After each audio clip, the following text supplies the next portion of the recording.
Chapter 132. The common meal. The patriarchs fast out of awe and modesty. Enoch's love for Asmahel. The true prayer. 27th of October, 1841.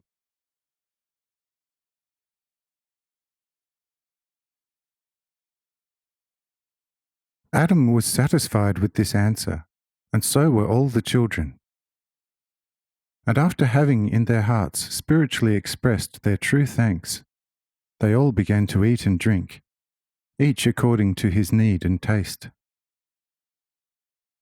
However, Abiram, Jurah, Busan, and Ohorion did not dare to participate in the meal, and so also Methuselah and his son Lamech, as neither Adam nor another of the children of the main line had invited them.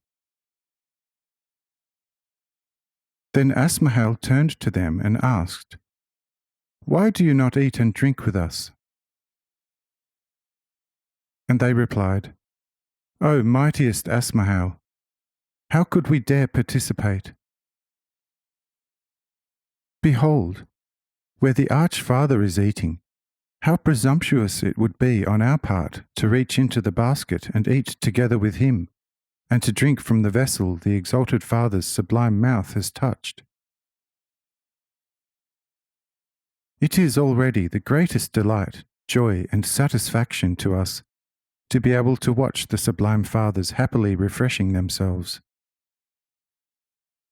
Therefore, Asmahel, do not be concerned about us, for we have now plenty of that which strengthens us exceedingly. But love and thanks be to you for your comforting concern about us. Amen.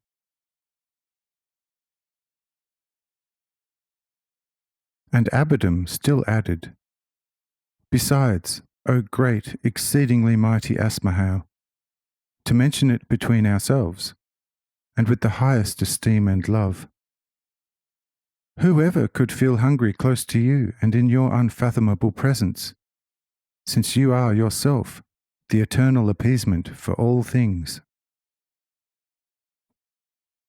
O Asmahel, you have already appeased me for all eternity, and he who is appeased by you will surely not ever be hungry and thirsty.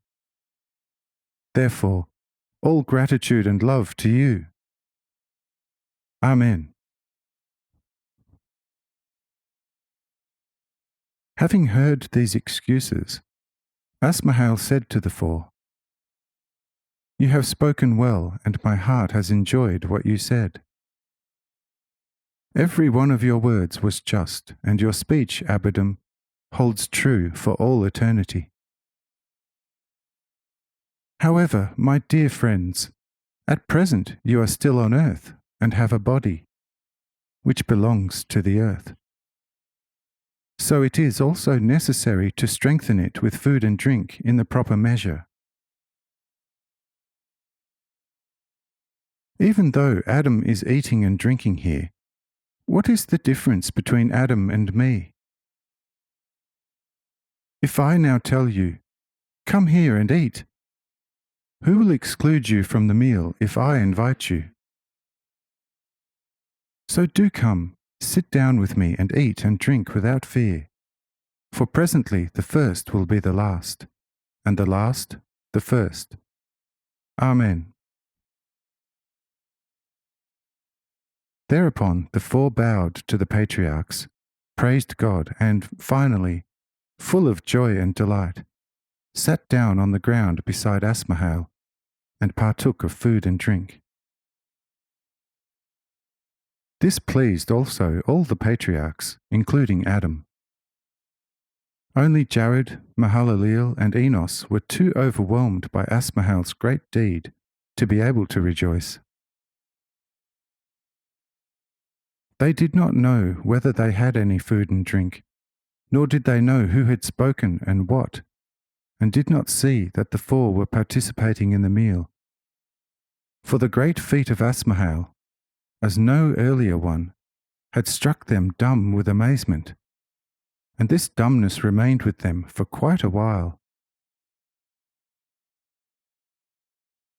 But Enoch wept for joy and immense love for Asmahel, and finally could not refrain from rising and hurrying to Asmahel's side in order to pour out the abundance of his heart over Asmahel.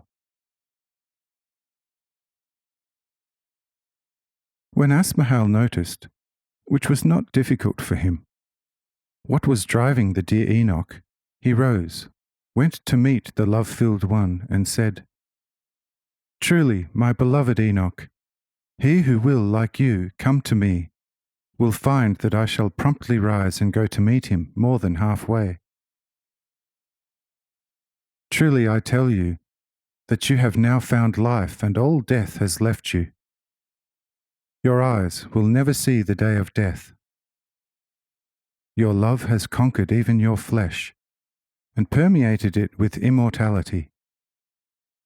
And as you now are and live, you will be and live eternally.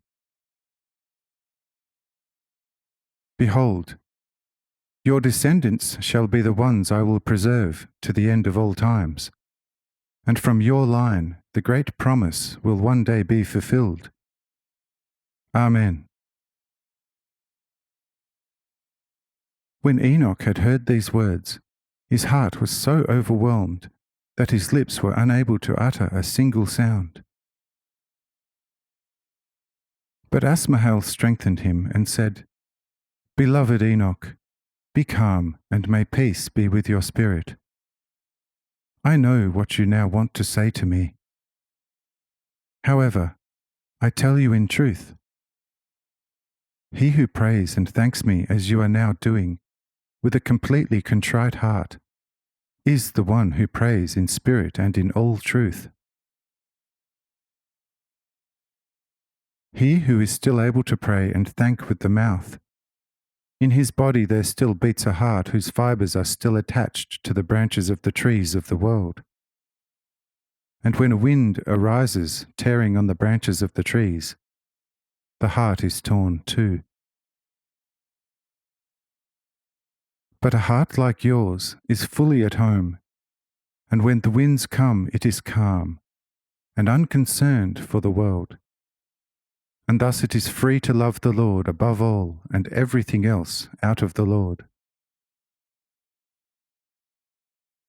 He who loves thus has the right love, and the Lord will be with him forever. Amen.